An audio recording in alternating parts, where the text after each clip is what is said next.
What if every step of your adventure was drawn from a shuffle deck of tarot cards, completely random, and yet somehow, by the end of the run, everything feels strangely destined? That is the peculiar magic at the heart of Encounter the Lost Cards, a solo turn-based roguelike created by indie developer Salvatore Grosso. It is a game obsessed with chance, but even more obsessed with consequences. A game where randomness becomes narrative, where luck becomes memory, and where every decision, no matter how small, quietly shapes the story you carry away from it.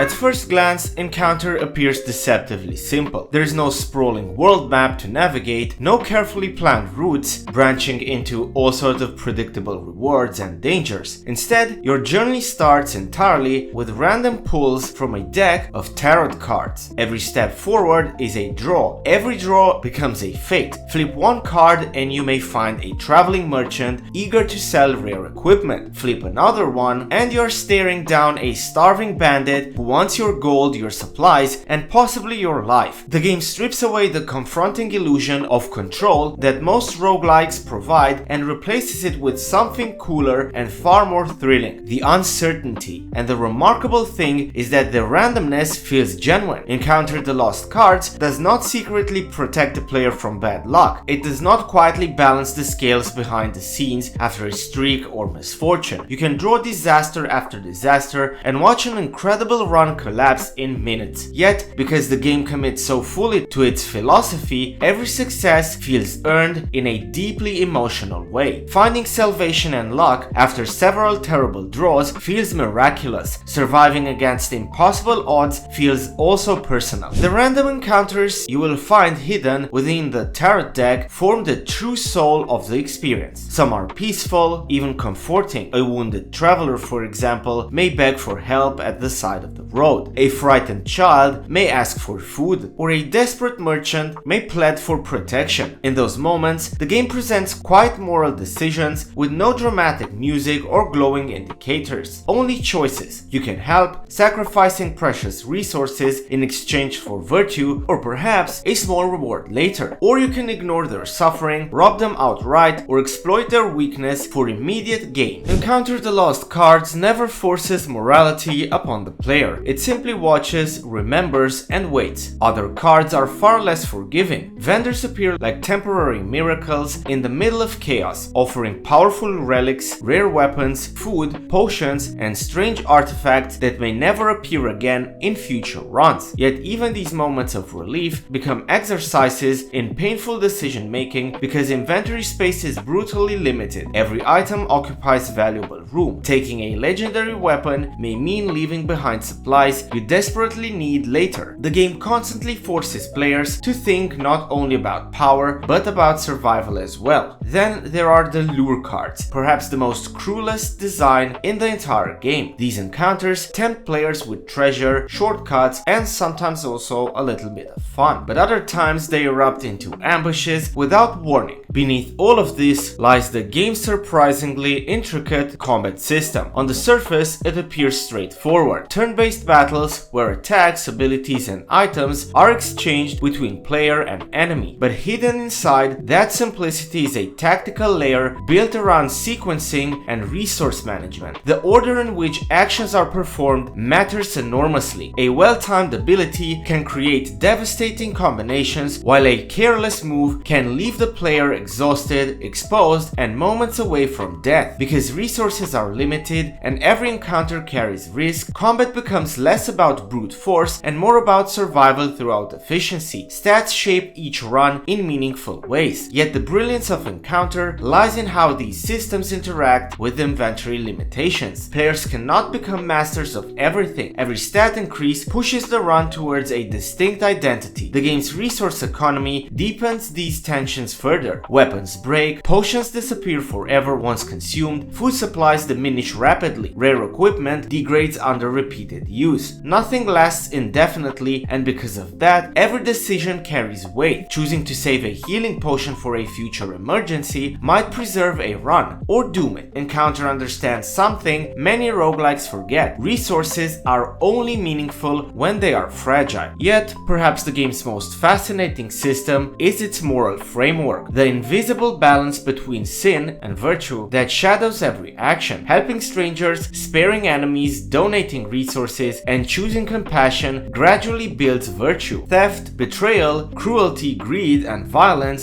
stain the soul with sin. The brilliance of the system is that it rarely announces its importance directly. The player feels its presence long before fully understanding its consequences. Those consequences arrive after death. In most roguelikes, death is abrupt. It means finality. The run ends and the player returns to the beginning. Encounter the Lost Cards, though, transforms death into judgment. When a character falls, the game measures the soul they have cultivated throughout the journey and decides where they belong. Players who lived virtuously ascend into heaven, where revival often comes freely. There, they also can receive blessings, powerful exclusive equipment, or divine advantages carried back into the world of the living. It feels like a checkpoint and more like grace. The game rewards consistent kindness with mercy. Those consumed by sin, though, descend into the underworld, where survival becomes uncertain. Revival is no longer guaranteed. Instead, players may gamble with dice rolls or face terrifying trials against the powerful underworld goddess named Lilith to get a second chance for revival. These moments become some of the most dramatic experiences the game can offer. Stripped of security and burdened by past decisions, players fight desperately for another chance to live. What makes this system extraordinary is how it retroactively transforms every entire choice into something meaningful. The stranger ignored hours ago suddenly matters. The greedy decision made in desperation carries spiritual weight. By the time death arrives, the destination feels earned rather than arbitrary. This design philosophy extends naturally into the game's replayability. Although encounter cards eventually repeat, they rarely feel identical because the players themselves are never identical between runs. A situation that was trivial during one journey may become agonizing during another because resources are scarce, morality has shifted, or an entirely different character build changes the available options. Familiar encounters gain new meaning through context. The sheer variety of items reinforce this constantly evolving experience. With more than 250 unique pieces of equipment and artifacts scattered throughout the game's randomized systems, players continue discovering new combinations and synergies long after dozens of hours. Some builds become elegantly efficient, others become absurdly overpowered, many collapse into chaos. That unpredictability keeps the game alive for beyond its initial novelty. The playable characters themselves dramatically reshape the experience. Some can be warriors, some can be ranged spellcasters, others can be dedicated sinners, and some are good in gossiping, which will help you further into the game to get better outcomes from NPCs. In the end, what makes Encounter the Lost Cards memorable is not simply its randomness, but the way it transforms randomness into personal mythology. The tarot deck may be random, but the time the journey ends, the story somehow feels like it could only ever have happened that way. For me, Encounter the Lost Cards is an absolute 10 out of 10 because I love its simplicity and I love the fact how addictive this game becomes every single run. Everything feels perfect. This is a small roguelike you have to play 100%.